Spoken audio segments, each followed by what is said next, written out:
Jesús y sus discípulos llegaron a la otra orilla del mar, a la región de los Gesarenos.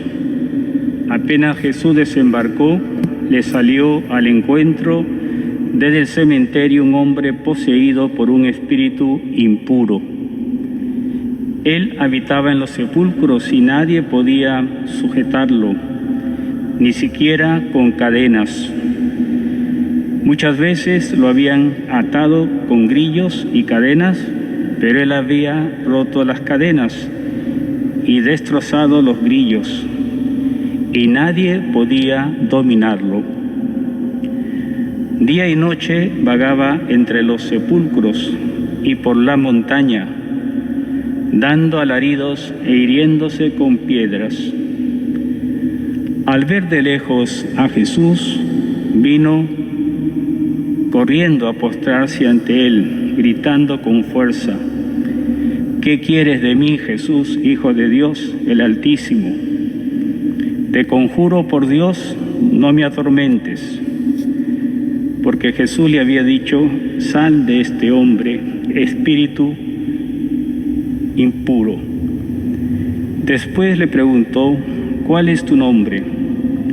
Él respondió: mi nombre es Legión, porque somos muchos.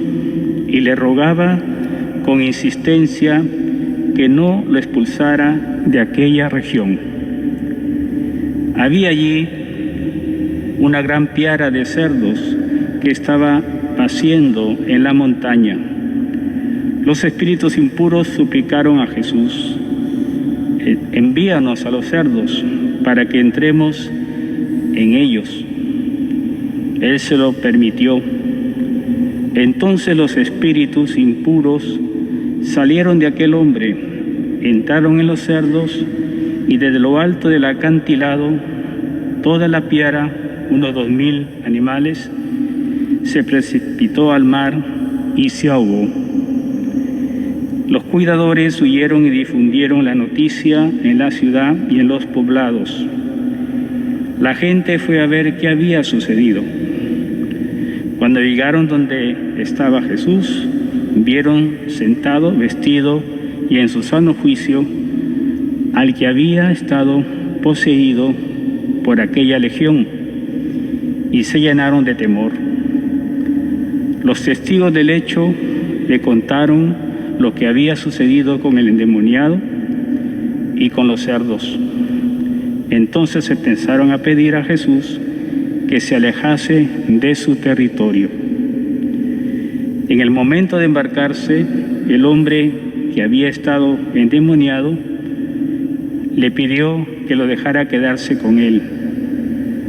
Jesús no se lo permitió, sino que le dijo: vete a tu casa con tu familia y anúnciales lo que el Señor hizo contigo al compadecerse de ti.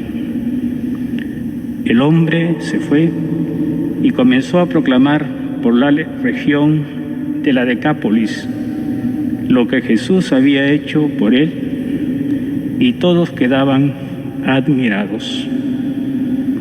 Esta es la palabra del Señor. Gloria a ti, Señor Jesús.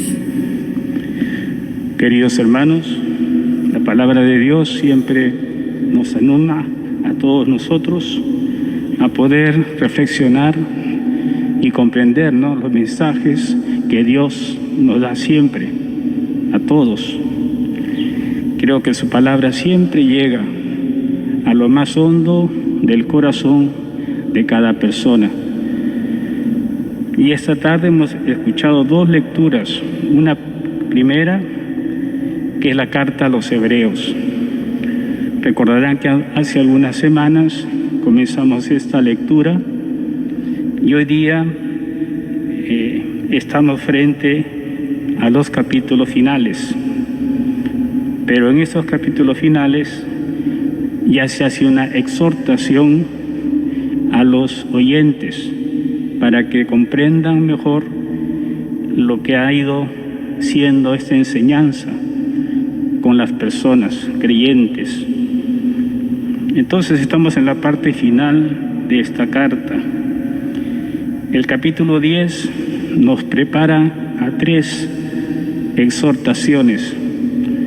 La primera que trataremos de comprender hoy, y mañana y pasado seguiremos meditando las otras 2. En esta primera queremos comprender que ya ha sido expuesto todo lo que es Jesús como sumo sacerdote, y por lo tanto ya hemos entrado a un mayor conocimiento de Él.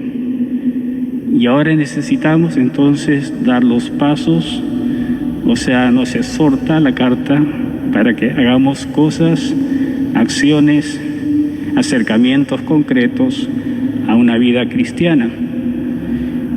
Hay 3, 4 temas que vienen ahora a continuación. Hoy día trataremos la fe y la esperanza. Los días sucesivos será Jesús el testigo supremo de la fe. La tercera será el educador, Dios, que se vuelve un padre para enseñarnos. Y finalmente, hablar sobre la gracia de Dios. El mensaje entonces de hoy día no quiere decir, en primer lugar, que tenemos que tener una vida de fe. Y no una fe teórica, no una fe de hechos que me hacen a mí, ¿no? Por eso tengo fe. Si no me los hacen, a lo mejor perdería la fe. Lo que pretende hoy día Jesús es ayudarnos a tener un sentido de gracias a la fe que tú tienes, aunque sea pequeñita, mediana, no importa, es tu fe. Y esa fe se ha hecho a base de conquista.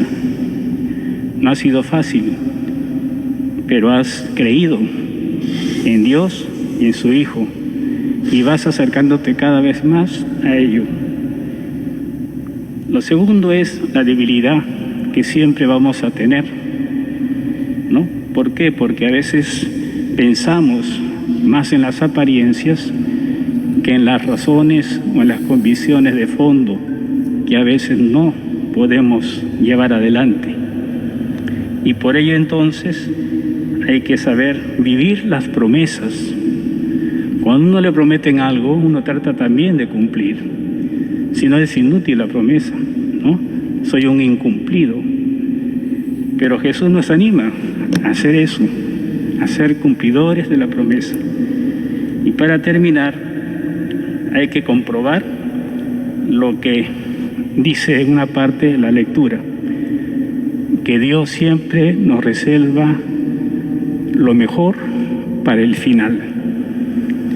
Es como cuando ve una película uno y se queda hasta el momento final en el suspenso en que va a acabar y esperamos que acabe bien. Pues también Dios tiene reservado para nosotros algo muy bueno. Solamente es cuestión de constancia y poder seguir adelante. Entonces, ¿qué hemos podido comprender? Que Jesús ha sido siempre un testigo fiel, ¿no? Porque ha tenido también una fe muy grande.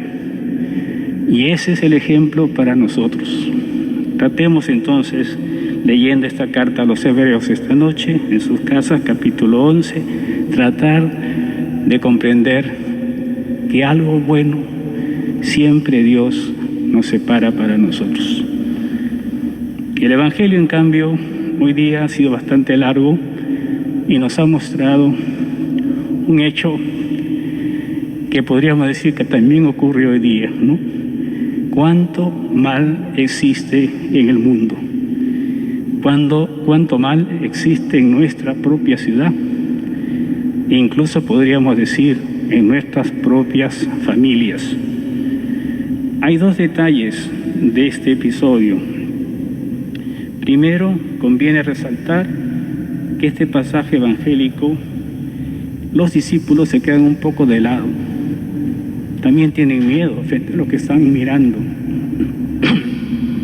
Pero también esa distancia quiere decir su temor.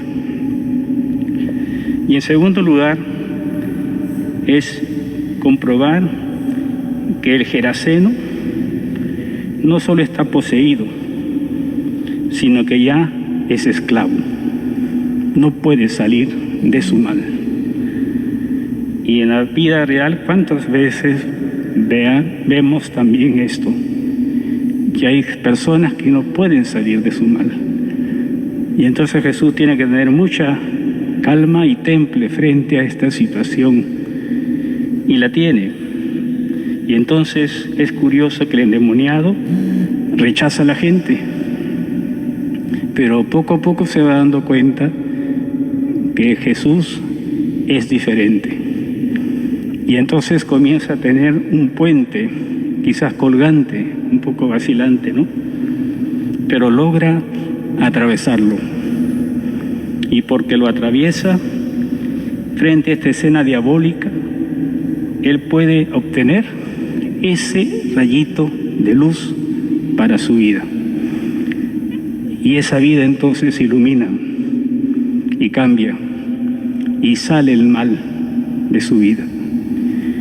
¿Cuántas personas han tenido así una conversión muy fuerte y muy profunda a lo largo de sus vidas? Que hoy día también nosotros seamos capaces de tener este hábito de fe para poder decir: basta un rayo de luz tuya, Señor, en mi vida, para que yo cambie, para que yo te siga, para que yo me convierta en tu discípulo creyente. Y para terminar de pasar este puente colgante casi, podemos también rescatar una frase que hemos visto aquí. Y dice así: para que otros vean. O sea, el bien de Dios siempre se ve. Somos nosotros los ciegos los que nos tapamos la vista, los que nos centramos en nuestro egoísmo y en nuestras propias culpas. Tratemos entonces de que lo que puede hacer de Dios, déjaselo hacer a Él. Este es un reto entonces. Anímete y verás que el mal es posible vencerlo. En el nombre del Padre, del Hijo, del Espíritu Santo.